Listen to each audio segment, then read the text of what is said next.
Hello, Whiskers! Welcome to the third entry in into the Brothers Grimm series. If you have not seen the introduction or are curious about the other stories, I shall link the playlist. For today, we're going to be doing The Cat and Mouse in Partnership. Awkward name, I know, but this is quite an interesting one and has quite an interesting parallel to our modern day stories. So let's get into it. Again, I'm going to do the retelling and then the morality. So, once upon a time, in a land far away, there lived a cat and a mouse, and they lived together. They thought it would be safer if neither of them left the house very often. They would both stay inside because the mouse might be caught in a trap, and the cat just didn't like the outside very much. And upon a day, the mouse, very concerned about their winter stay, suggested that they should store some provisions for the harsher months. And the two of them bought a big pot of fat and wanted to store it somewhere. So the most obvious place would be in the home, but the cravings. No, they had to find a better place to store it. Somewhere where nobody would steal it. And they then suggested that maybe the church would be the place. Nobody steals from the church, after all. Everybody comes there to give, not to take. So they put the big pot of fat under the altar. And so it goes for a while, until one day the cat is particularly hungry and she's craving that big pot of fat. So she makes up a little tale. The cat tells her friend the mouse about a christening. She has been asked to be the godmother of a very special child. Her first godchild, as it so happens, a brown cat with black spots all over. And the mouse says, yes, of course, go, be festive, enjoy. Tell me tonight what they decided to name the child. And so the cat goes, and she creeps under the altar, and she skims off the top of the big pot of fat. She spends the rest of the day lazing in the sun on the rooftops, and then finally, as the sun sets, she heads back home. And the mouse eagerly asks, how was it? How was the feast? Did it go well? And the cat replies, yes, and you would never guess. The child has such a peculiar name. The child's name is Top Off. Top Off? The mouse thinks this very strange, and she questions, what a peculiar name, why would they do that? The cat shrugs and they go about their life. A couple of days later, the cat has that craving again, and she announces another christening. But this child she simply must see. The child is white all over with a black ring around her neck, and the cat simply must attend. Of course, says the mouse, and off the cat goes. But of course, she doesn't go to a christening. She sneaks back under the altar and eats again at the big pot of fat. And she eats it till it's halfway done. And again, after lazing in the sun and returning at sunset, the mouse asks what the child was named this time, what the new godchild's name is. And the cat replies, it's very peculiar indeed. Again, such a strange name. The child's name was Half Done. And again, the mouse thinks, what a strange family you have for all these children to be getting such peculiar names. And something is stirring in the mouse's gut. Something doesn't feel right. But she loves her friend, so they continue on. And in a week or two, that craving comes back again. That craving. And the cat just has to sneak out again. So she tells another story. And this child she simply must see. It's a child that's completely black. Not a hair of white on her. A perfect specimen. It must be. It must be seen. And for her to be chosen to be the godmother, what an honor. So again, the mouse says, yes, go, be festive. And again, the cat creeps under the altar, and this time she finishes the whole pot of fat with nothing left. And so again, she sleeps in the sun on the roofs and then returns home at sunset. And again, the mouse asks, what was the child's name this time? And the cat glumly replies, all done. And the mouse is puzzled. Again, such a strange name. The child's name is all done. And for a while, there are no more christenings to go to until finally winter comes. And Mouse gets really hungry. And she says, I think it's time, dear friend. We have to go to that big pot of fat we stored for the winter. So they go back to the altar. They go look under the altar in the church where the pot of fat was hidden. And Mouse finds it. And Mouse finds it completely empty. And she looks at Cat and she says, how could this have happened? Nobody would ever steal from a church. And the cat simply does not respond. And the mouse feels that churning in her gut again. And she says, those christenings you had, the children had the strangest names. Top off, halfway. And the cat says, if you say that third name, I will eat you alive. But Mouse has already started down this track and she finishes, all done. And with that, the cat gobbles her up and smugly goes to lie in the sun and watch the sunset again. And then the story ends with this line that haunted me. This is the way of the world. I was not expecting this, and it's kind of a dark story. And the message here, the old morality, if you will, is don't be naive. It's a dog-eat-dog world.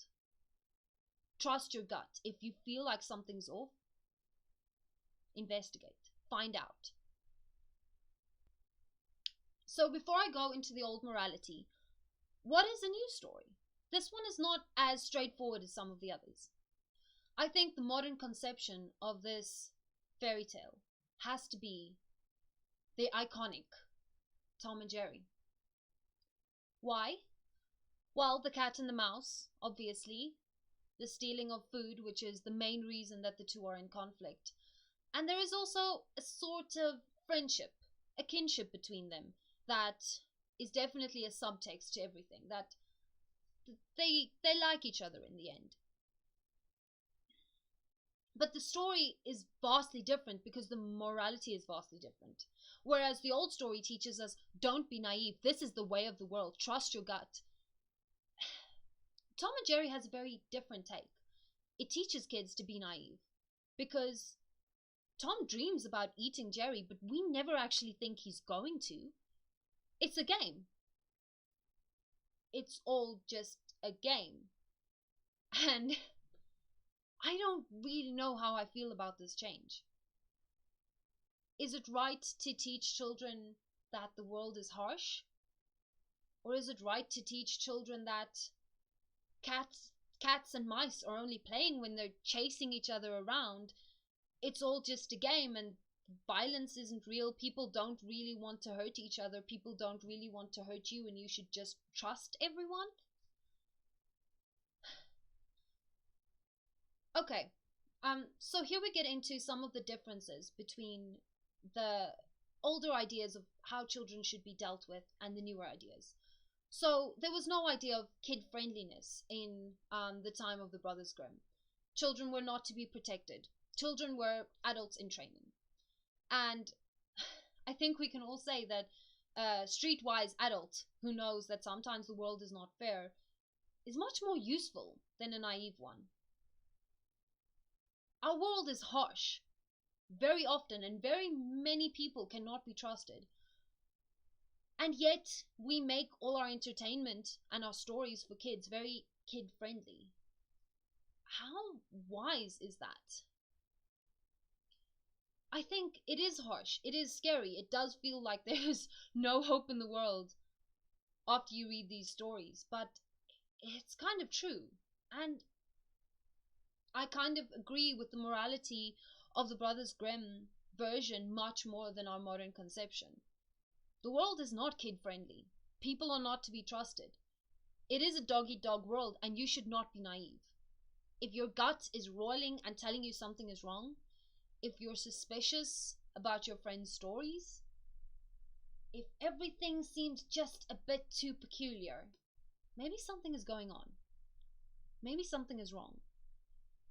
Maybe it's not just a game. So it's harsh, and I don't like it. It made me uncomfortable to read that ending, "This is the way of the world," because it's so damn true. This is the way of the world. I'm just not sure how to handle it in terms of children, because Tom and Jerry is explicitly created for children, and the Brothers Grimm's stories were passed on from generation to generation to teach certain wisdoms. Are we teaching our children to be naive? And is that opening them up to risk of being manipulated, of being abused? I don't know. I am really unsure about this one. But those are the moralities compared. If you have any other versions of the story that you think fit in better than the Tom and Jerry version, I'd really love to hear it. This was the only one I could think of that really fits, I think, rather well into the mold, just with a completely different morality for a completely different time. We believe children should be protective. We kid-proof everything. We make sure that certain ideas aren't allowed in children's stories because it's not appropriate for them. But life is not appropriate, and unfortunately, this is the way of the world. And this is the world we live in. And then I had another thought. Okay. And then I had another thought. So there's also a very clear gender bend. In the original Brothers Grimm story, both the cat and the mouse are female. And then in the new one, Tom and Jerry are both male. And I was wondering, like, is this just, the sexism of the time? Is this just like male is the default? But I think the explanation may be a lot simpler than all that. I think it's just the animation. For the time, the most simple drawings would be the most easy to animate, the cheapest to animate. And let's be honest, if you had to turn these characters into females, you would have to add things to them. You would have to add hair or eyelashes or even clothes. Or, heaven forbid, sexualize them so as to show their femininity.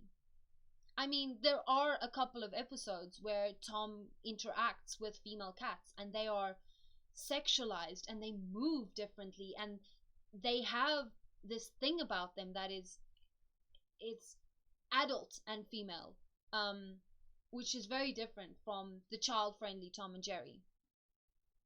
They are naked, and in that nakedness they are the default and they are male. And if we had to add female to that, well, the sketches would become a lot more complicated. I think the main reason for them to be changed from male to female is simply a matter of animation and the simplicity of the sketches. So, am I necessarily 100% sure that Tom and Jerry took inspiration from this story? No. But everything that has been dreamed before, and there is no new idea under the sun. These stories have been a part of the world's culture for so long that I think whether or not they took direct inspiration or through a roundabout way this story got to them, there is a link here that to me at least is undeniable. Okay, that's it, Whiskers. I'll see you guys next week. Ta ta! Hey Whiskers, me again. So, there is a question lingering here. Why is it easier to draw a man? Why is male the default and female complicated or sexualized? And honestly, that is not a discussion I have the ability to have. I don't, I just don't know enough. So it's definitely a question that came up and I would be interested to explore, but I don't even know where to begin with this one. But it is sort of scary. It is really like there is a default way of being, and at least for animation, or in the case of Tom and Jerry, female is not it.